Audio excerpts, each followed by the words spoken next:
जमलेल्या माझ्या तमाम हिंदू बांधवांनो, भगिनींनो आणि मातांनो,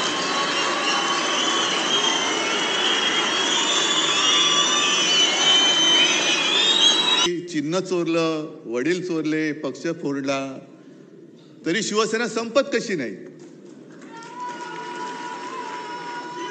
हा उद्धव ठाकरे संपत कसा नाही? कारण त्यांना कल्पना नाहीये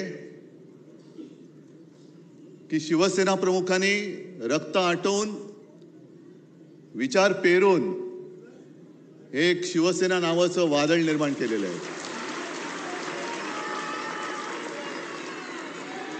पैसे फेकून जमवलेली माणसं नाही आहेत.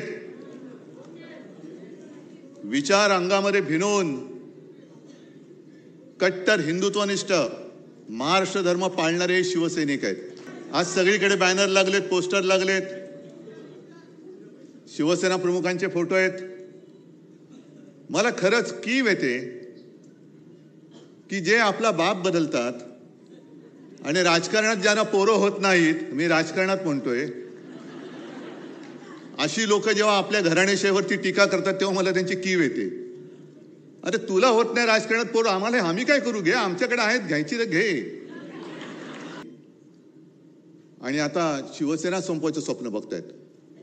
अरे तुम्ही किती स्वप्न बघा, शिवसेना तुम्हाला संपवून तुमच्या सगळ्या भ्रष्टाचारांना खतम करून तुमच्या छाताडोती नाही भगवला तर शिवसेना म्हणून नाव नाही सांगणार. फक्त एक गोष्ट लक्षात ठेवा की आपल्याला आता भांडून चालणार नाही. आपल्याला म्हणजे आपल्यात नाही, पण भाजपची जी काही एक नीती आहे, त्यांनी विधानसभेच्या वेळेला एक ती नारा दिला होता, बटेंगे तो कटेंगे. आपल्याला वाटलं होतं हिंदू मुसलमान तर केलंच, पण आता मुंबईमध्ये विशेषतः हिंदूंमध्ये मारामाऱ्या लावायच्या, मग हिंदी सक्तीची करायची. मग हिंदी सक्तीची झाली म्हणजे ज्या हिंदी भाषिकांना आपण 92-93 साली वाचवलं होतं तेच आपल्यापासून दूर तोडायचे.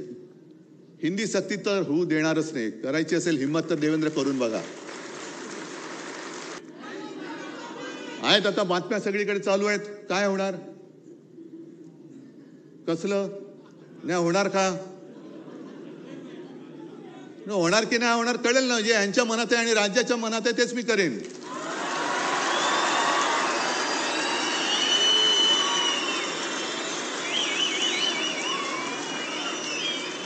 पण ते होऊ नये. मराठी माणसाची शक्ती एकत्र येऊ नये म्हणून यांच्या मालकाचे नोकर इकडे गाठीभेटी घ्यायला लागले. हॉटेलमध्ये भेटतायत मालकांचे नोकर तुम्ही. कारण जर का मुंबईवरती ताबा यांना मिळाला नाही आणि मुंबई परत शिवसेनेच्या ताब्यात आले, आम्ही घेणारच आहोत.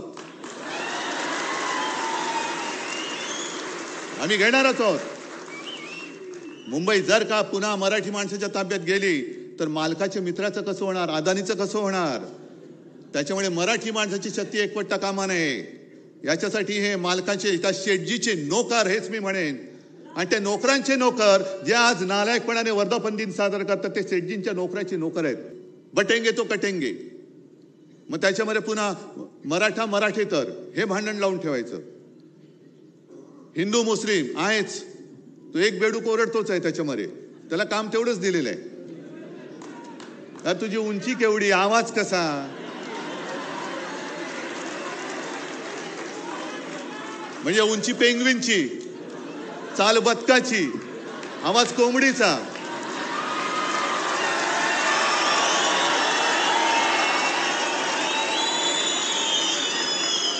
डोळे कोणासारखे माहिती नाहीत. तो जीव काय, बोलतोस काय, पार्श्वभूमी काय तुझी, वडिलांची पार्श्वभूमी काय, आणि आमच्यावरती बोलतोस. मी कोणावरती बोलतोयस? त्यांना कळू दे पहिलं नक्की. एक कोणतरी बाप ठरवा. याच भाषेत मी त्यांच्याशी बोलतोय.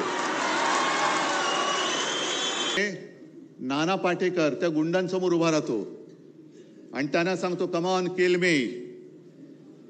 तसं आम्ही या गद्दारांच्या समोर उभा आहे आणि सांगतोय त्यांना आम्ही कम ऑन किल मी.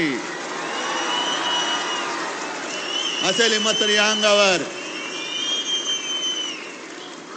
फक्त अंगावर येणार असाल तर एक गोष्ट नक्की करा.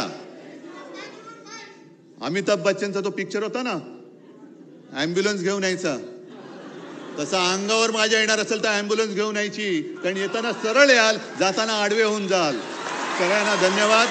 जय हिंद, जय महाराष्ट्र.